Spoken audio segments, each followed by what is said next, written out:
Now, by religious endeavor, I mean any endeavor that seeks a state of being that is integrated with life and death in such a way that we are aware of that integration. A state of being that is full of meaning and sensation, and that leads to a deeply satisfying experience that compels us to act in love. In a nutshell, incidentally, or at least in a run-on sentence, that is my theology. For me, God is not a personality or a will, but rather a state of being in which we are integrated with life and death, aware of that integration, full of meaning and sensation, a state of being that leads to a deeply satisfying experience that compels us to act in love. That is God for me. And all these religions hold that surrender is crucial to experiencing God, to achieving that state of being. You've seen the Christian bumper sticker that reads, "Let go, let God." So this is a very simplified version of a message that can be found in scriptures and Christian theology.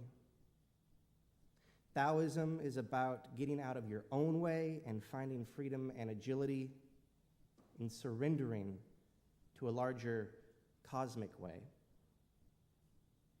Muslims believe that surrendering to Allah frees one from slavery to the ego. In fact, the word Islam, as you may well know, means surrender in peace. Jamal Rahman writes that surrender becomes the soul's dynamic role in the will of God, giving up limited will to participate in cosmic will. So you can refer to these other religions who have pointed out the necessity of surrender to the possibility for joy.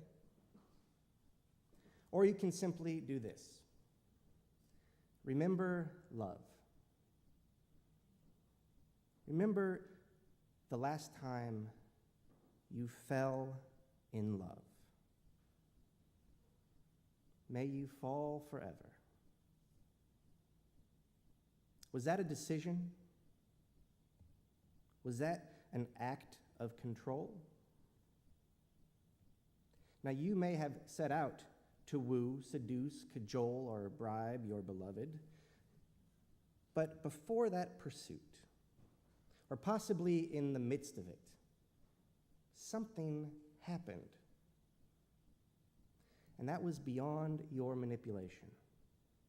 If it was truly love, you found yourself blown away, falling, and unable to decide to do otherwise.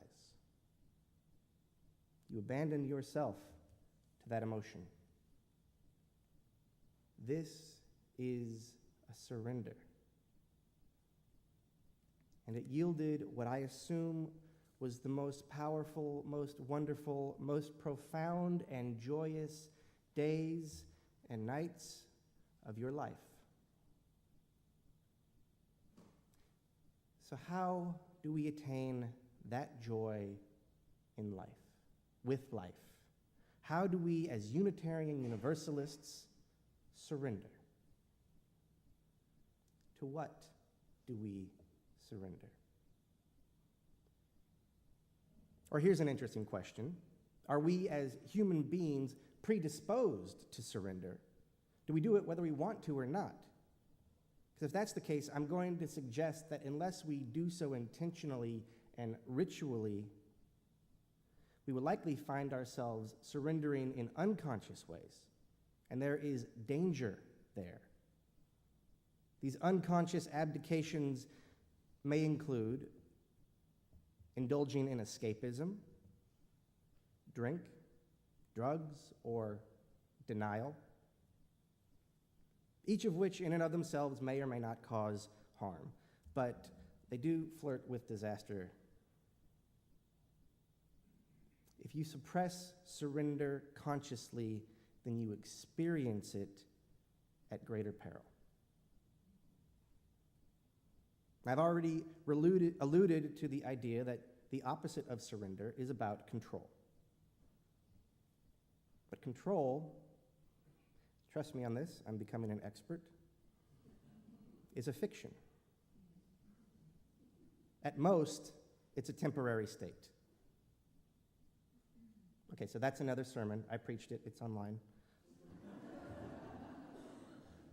But just to reiterate for a moment, how can we hope to control anything when we can't control our own thoughts? Stop thinking, right? You remember that, hopefully. Most of what we do is clearly, obviously beyond our control, and thank goodness. I wouldn't want to control the synapses firing in my head, or each constriction of my intestines, or release of hormones.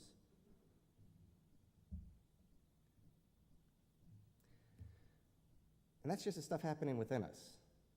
Not even touching on the infinite influences affecting us from the wide world. We are little miraculous surfers on a tsunami of history and biology and the interconnected web of existence. Choice is just the narrative that explains what we've done. What we call choice, and please remember that the underlying topic here is one of control versus surrender. But what we call choice is actually a masterpiece of storytelling, an instantaneously conceived, and make no mistake, all-important interpretation of the present past. Hope for you free willers lies in the possibility that how we interpret the past may well be causative in some fashion. So in that sense, what we think of as choice or decisions or control is essentially prayer. So pray. At any rate, at the end of the day, our pretense to and preoccupation with control is an impediment to both integrity and to happiness. And so what are we left with? Control is impossible, but surrender unpalatable. It's a catch-22. There's a hole in our only bucket, and it needs a bucket of water to fix it. Okay, so it may be that our aversion to surrender is based on a hard-earned and legitimate sense of mistrust and skepticism. I know there are people here, we all may be included in this, who have been burned figuratively in our lifetimes. We've all been historical witnesses to the literal burnings in the lifetimes of our forebears. So this is hard, because the failure to trust is our hole in the bucket. Doubt and skepticism are mighty engines and are absolutely necessary. But so is faith. And without trust, there is no faith, and without faith, there is nothing to sustain all that energy that both doubt and trust create. All that energy leaks out that hole in the bucket. All we are left with is the energy of doubt, and that energy eats itself and cannot sustain us and can metastasize into paranoia.